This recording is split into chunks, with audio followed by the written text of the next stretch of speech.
세상의 모든 사람들은 아무리 착한 일을 한다고 하더라도 그 안에 숨은 의도를 품고 있는 존재들입니다. 그 숨은 의도는 내 영광과 내 만족과 내 가치를 위해서 내가 드러나는 게 목적이죠. 그런데 그런 의도와 숨어있는 착한 일을 하나님께서 기뻐하시면서 인정해 주실 리가 없습니다. 피조물인 인간의 행위가 뭐가 그리 대단하다고 인간들은 스스로의 행위에 큰 가치를 두고 그 행위로 하나님을 기쁘게 해드리려고 해요. 그게 인간의 죄성입니다. 하나님은 그것을 원하시는 것이 아니라 피조물의 자리에서 오직 하나님만을 찬송해 달라는 거예요. 피조물의 자리에서 실수해도 괜찮아요. 실패해도 괜찮습니다. 죄 어느 정도 지어도 괜찮아요. 덮어주시는 주님의 은혜가 죄를 완벽하게 짓지 않는 자로 만들어 나가기 때문에 그렇습니다. 내가 하겠다는 거예요. 하나님께서 우리에게 무엇을 했는지, 그리고 우리는 어떤 자리에서 어떤 자리로 옮겨졌는지를 명확하게 알고 하나님의 영광을 찬양하는 거예요. 이사야서 43장 7절입니다. 우리 같이 읽어보겠습니다. 시작. 내 이름으로 불려지는 모든 자, 곧 내 영광을 위하여 창조한 자를 보게 하라. 그를 내가 지었고 그를 내가 아멘. 하나님께서 피조물을 창조하신 목적은 하나님의 영광을 위한 목적이라는 거죠. 하나님의 백성들이 창조된 이유입니다. 그런데 인간들은 우주와 역사의 중심에 자기 자신들이 앉아서 하나님을 주변인으로 밀어내버리는 경우가 많습니다. 하나님이 나를 위해 존재하는 분으로 여겨요. 선악과 사건도 마찬가지입니다. 하나님께서 아담을 하나님의 형상대로 창조하셨어요. 그 하나님의 형상대로 창조한 목적은 하나님께 영광 돌리기 위한 목적, 하나님의 영광을 찬양하기 위한 목적입니다. 그리고 아담에게 피조물의 자리에서 주체신 하나님의 말씀대로만 따라 순종하라고 하셨어요. 그런데 피조물인 아담이 왜 하나님의 영광만을 위해 살아야 해요? 나도 내 영광을 위해 살 수 있어야 하면서 선악과를 따먹어 버렸습니다. 그 결과 사망입니다. 하나님이 나를 위해 존재한다고 믿었어요. 그래서 선을 행하는 주체가 나고 칭찬을 받는 것도 나고 영광을 받는 것도 나이야 해요.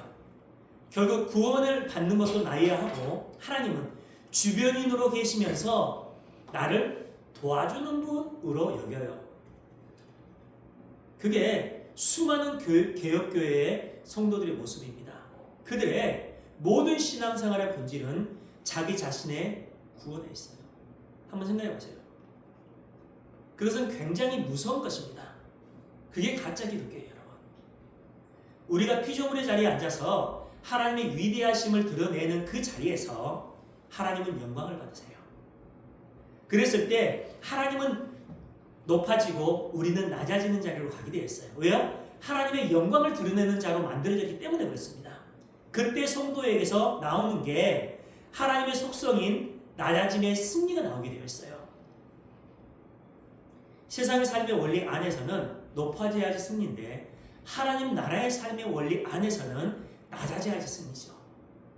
그런 성도의 낮아짐 안에서 하나님의 속성, 하나님 나라의 삶의 원리가 나오게 되어 있습니다. 그것이 깨어있음의 삶이고 하나님께서 영광을 받으시는 본질입니다. 그게 성도인 우리의 삶의 본질이 그곳을 향해야 돼요. 하나님의 것이 가시적으로 드러난 상태를 헬라어로 독사, 영광이라고 해요. 하나님의 것이 가시적으로 드러난 상태. 오늘 본문을 보시면 우리가 하나님께 드려야 하는 찬송의 내용이 무엇인지가 구체적으로 나와 있습니다. 본문 3에서 6절 찬송하리로다 하나님 곧 우리 주 예수 그리스도의 아버지께서 그리스도 안에서, 이 안에서라는 단어가 자주 나와요. 하늘에 속한 모든 신령한 복을 우리에게 주시되 곧 창세전에 그리스도 안에서 우리를 택하사 우리로 사랑 안에서 그 앞에 거룩하고 흠이 없게 하시려고 그 기쁘신 뜻대로 우리를 예정하사 예수 그리스도로 말미암아 자기의 아들들이 되게 하셨으니 이는 그의 사랑하시는 자 안에서 우리에게 거저주시는 바 그의 은혜의 영광을 찬송하게 하려는 것이라. 하나님께서 우리를 창세전부터 예정하시고 선택하셔서 하나님의 아들이 되게 하신 이유는 우리를 거룩하고 흠이 있게 하시려는 목적이에요. 그 모든 단어들이 완료형으로 쓰였습니다. 완료형. 그렇다면 우리는 거룩하지 않고 흠이 있는 존재라는 것이 전제되어 있는 거예요. 그것을 거룩하고 흠이 없게 만들어서 영광과 찬양을 받으시는 것이 창조의 목적이고 구원의 목적이라는 거예요. 그런데 우리를 거룩하고 흠이 없게 만드시는 방법이 오늘 본문을 보니까 사랑 안에서 그리스도 안에서 그리스도로 말미암아입니다. 그것이 계속해서 반복되어 나오고 있어요.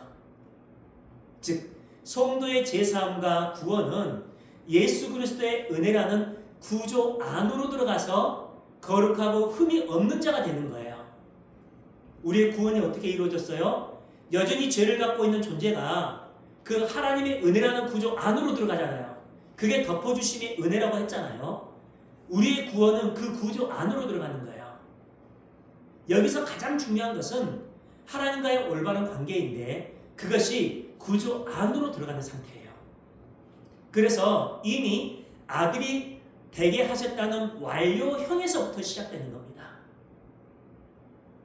우리는 이미 거룩하고 흠이 없는 자가 되었는데 사랑 안에서 그리스도 안에서 그리스도로 말미암아 된 거예요.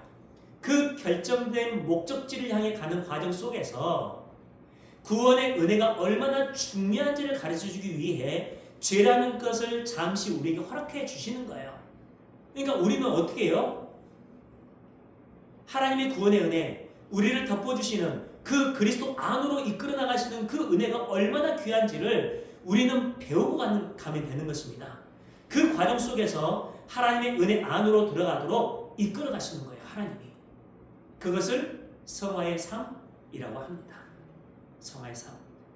그래서 본문에 나오는 안에서라는 단어는요, 우리가 어떤 구조 안으로 들어가서 구원을 받는다라는 의미가 있어요.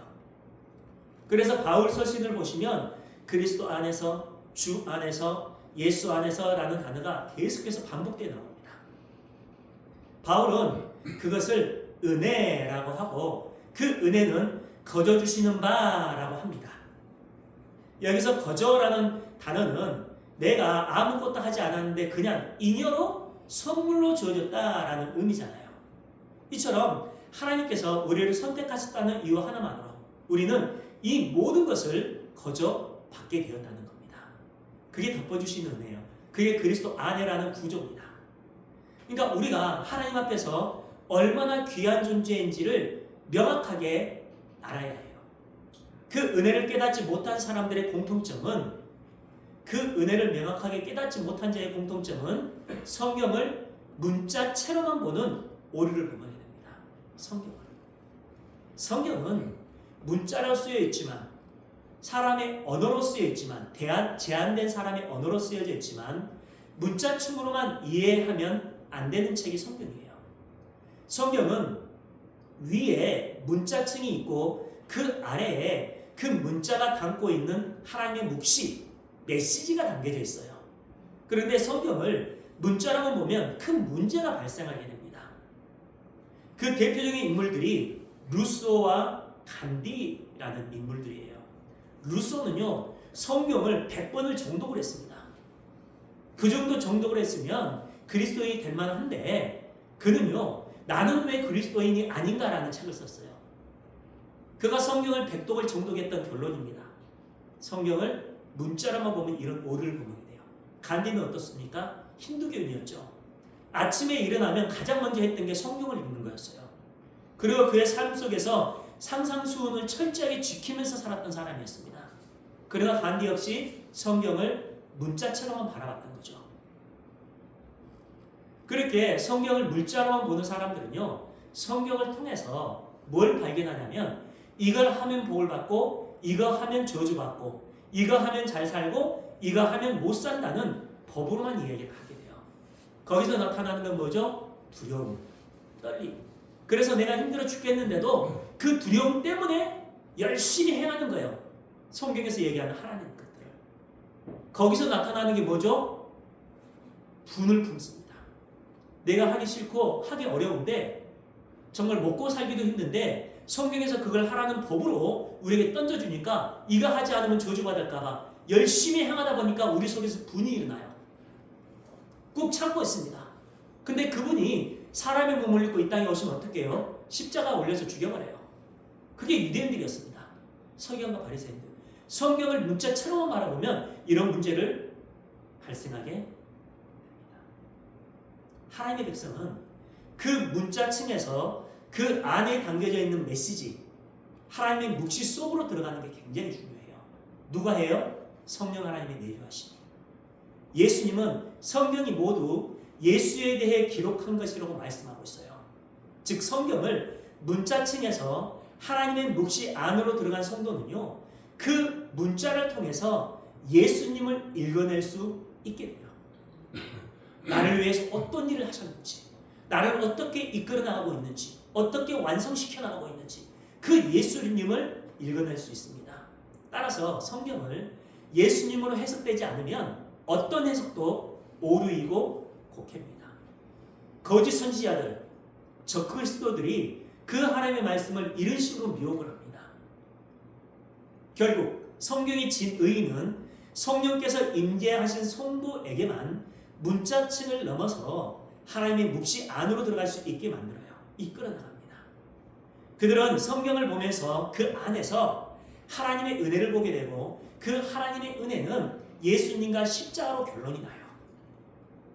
그런데 예수님을 믿는다고 하면서도 종교로서 기독교를 믿는 자들은 성경을 문자로만 볼 수밖에 없게 돼요.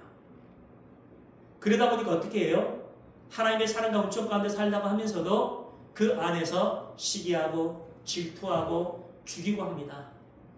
왜요? 나는 이 정도 봉사와 헌신과 나는 이 정도 성에 차는 이런 율법을 열심히 지켰으니까, 이런 행위를 열심히 했으니까 나는 구원받겠지.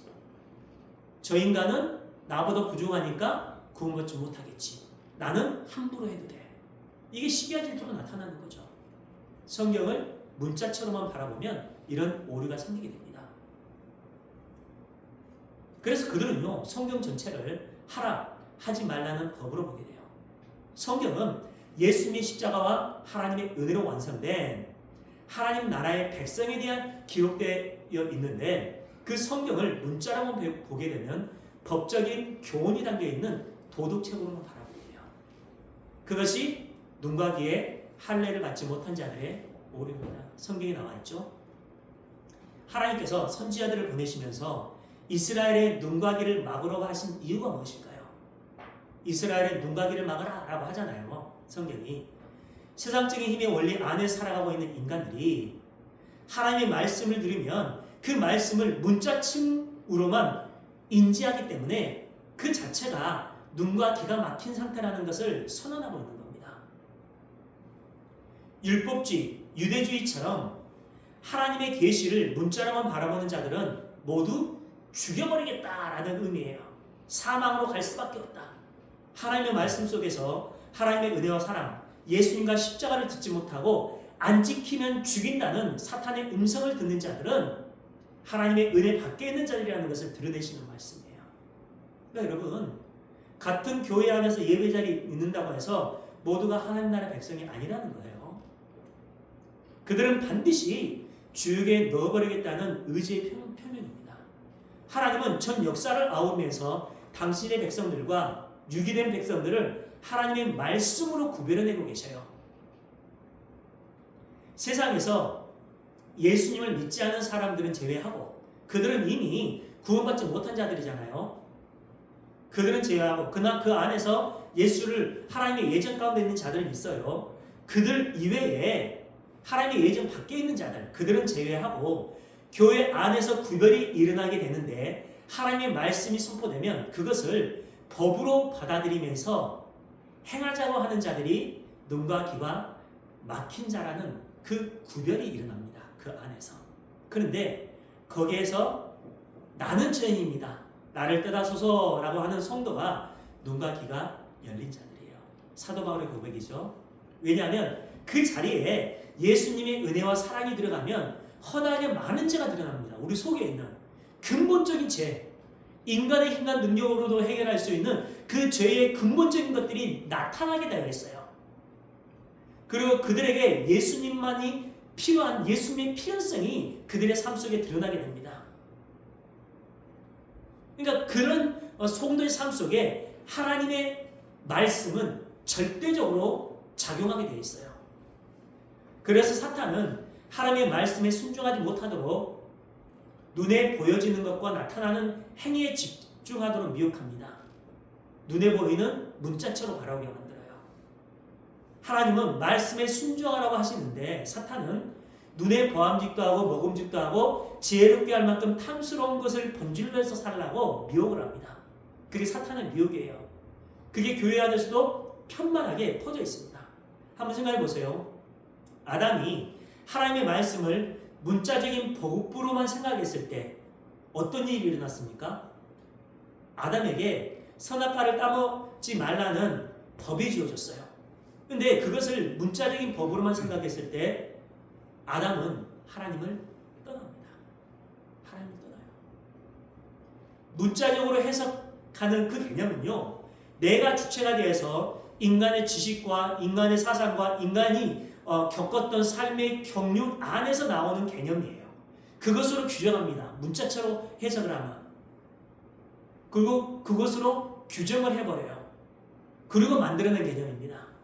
사탄이 그 개념들을 도구로 이용을 해요.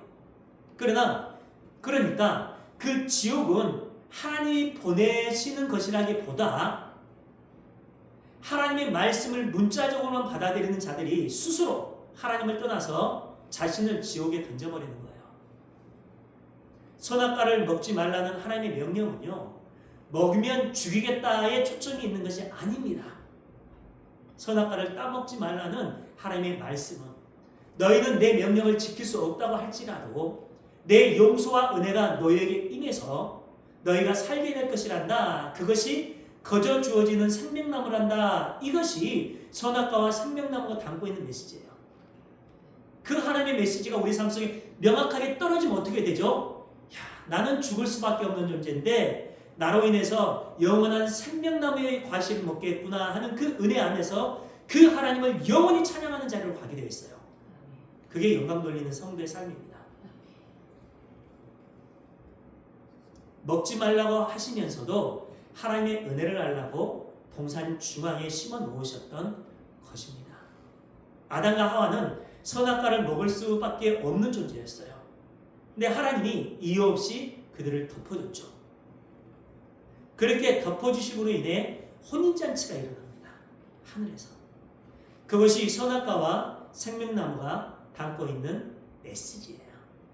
근데 그것을 먹지 말라는 법으로만 해석하면 나는 먹지 말라는 법을 어겼기 때문에 스스로 하나님을 떠나게 돼요.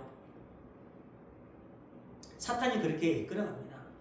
마찬가지로 하나님께서 이스라엘에게 구약 성경을 주셨는데 성경은 그것을 율법이라고도 하고 성경이라고도 하고 하나님의 말씀이라고도 해요.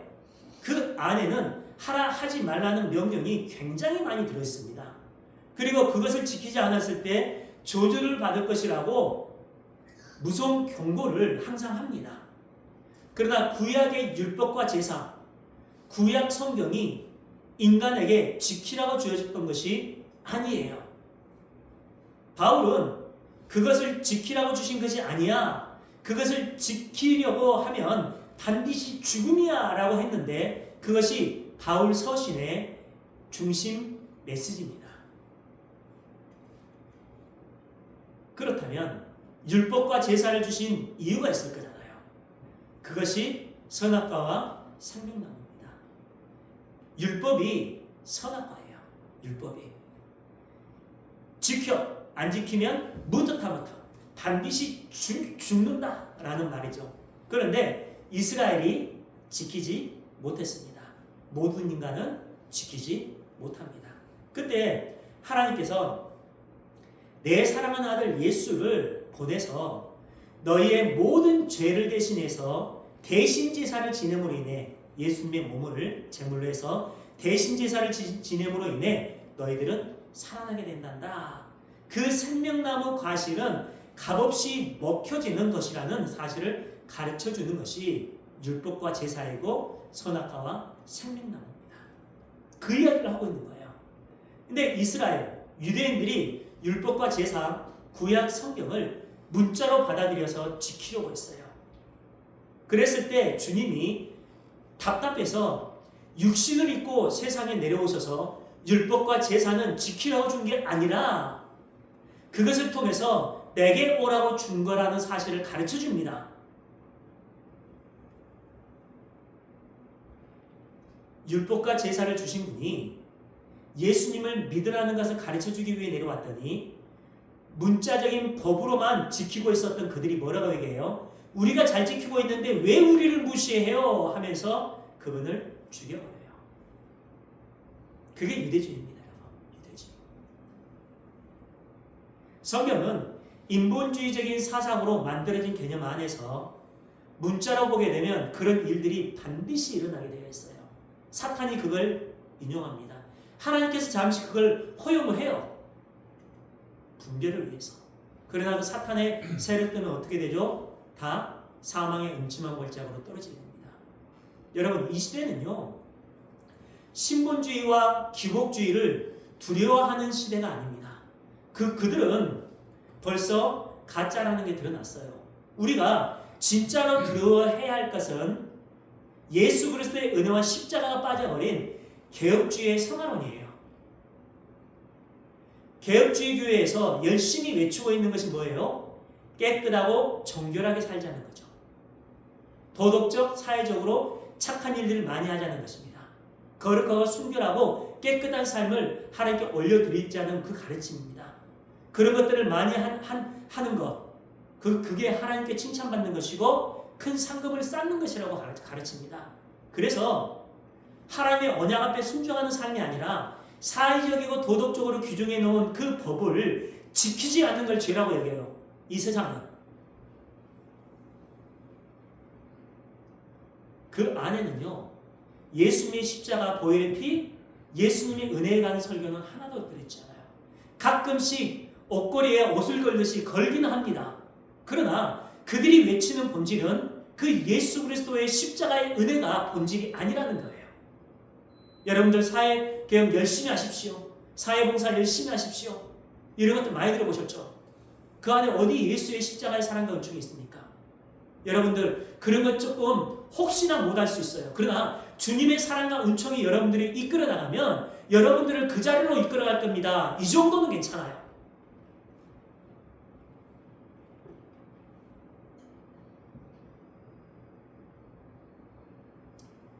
현대의 개혁주의는요, 예수님의 은혜와 십자가가 빠져버린 거룩한 성화론이 되어버린 것인데 성경은 그것을 마귀라고 규정해버립니다.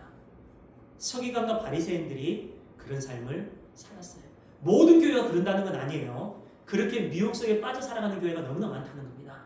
그래서 바리새인의 의보다 더 낫지 못하면 천국에 들어가지 못한다는 말씀을 할 정도로 예수님도 인정했던 바리새인들, 그것은요, 바리새인들이 세상에서 가장 착한 삶, 성화의 절정, 최고봉이 바리새인이라는 의미인데 그렇게 율법과 제사를 열심히 지켰던 착하고 열정적인 바리새인들에게 예수님께서 뭐라고 선언합니까? 마귀의 자식이라고 선언해버려요. 하나님의 사랑과 은혜 안에 있지 않다는 것입니다. 그런데 바리새인들이 예수님을 향해 뭐라고 얘기했습니까? 바알세불이야 라고 해버립니다. 그러니까 서로가 서로를 향해서 마귀라고 얘기합니다. 그렇다면 예수님은 하나님의 아들이라는 게 벌써 증명이 됐잖아요. 그렇다면 바리새인들이 마귀라는 결론을 내릴 수 있잖아요. 그 마귀들이 십자가 앞에서 뭐라고 얘기했습니까? 예수님께 내려오라고 해요. 십자가에서 내려와봐. 네가 진짜 하나님의 아들이라면 십자가에서 내려와. 왜 그랬을까요? 너가 십자가에서 그렇게 내려오면 그 십자가는 비어집니다. 그렇죠? 그 비어진 십자가에다가 나의 행위를 채우겠다는 것이 마귀의 행사예요. 내 열심과 노력을 채울 거야. 그 그 십자가가 빠져버린 예수님의 죽으심, 보혈이 빠져버린 그 십자가가 오늘날의 개혁주의의 성화론이 되어버렸습니다. 은혜에 대한 충분한 이해가 없이 착하게 잘 살고 건강하고 건전하게 살자는 것이 건강한 기독교가 되어버렸어요. 그래서 그 십자가의 사랑과 은총, 하나님의 은혜가 빠져버리면 어떤 문제가 생기죠? 시기하고 질투하고 헐뜯고 우월의식을 가지고 누가 더 여기서 급이 높은지를 규정하는 삶을 살아가게 되어 있어요. 하나님 나라는 그런 것이 아닙니다. 오히려 낮아짐에서 섬기는 자의 삶을 살아가는 게 하나님 나라의 삶의 원리라고 했잖아요. 예수님께서 그런 본을 보여주시고 가셨잖아요. 이게 진정한 왕의 삶이야. 이게 진정한 하나님 나라의 삶의 본질이야. 라고 규정해주고 가셨습니다. 그렇다면 이 땅의 교회, 진짜 하나님 나라의 삶의 원리로 살아가는 이 땅의 교회의 삶이 어떤 거예요? 낮아짐의 삶이에요. 섬김의 삶입니다. 그래, 당신이 귀한 보석입니다. 이게 내게 부어주신 그 주님의 사랑과 은총이 우리를 그곳으로 이끌어 나가게 되는 거죠. 거기서 나타나는 게 뭐예요? 하나님의 영광만을 찬양하는 삶, 진정한 기쁨과 감사로 살아가는 삶의 본질이 우리에게 주어진다는 겁니다. 그게 성도의 삶이고 교회의 삶입니다. 여러분. 우리가 그곳으로 한 발 한 발 나갔으면 좋겠습니다. 성경은 문자체로만 바라보는 게 아니라 그 깊은 곳에 있는 하나님의 묵시, 그 묵시를 바라보는 게 본질입니다. 그 은혜로 살아가는 우리 모두의 삶이길 주의 이름으로 축원합니다. 기도드리겠습니다.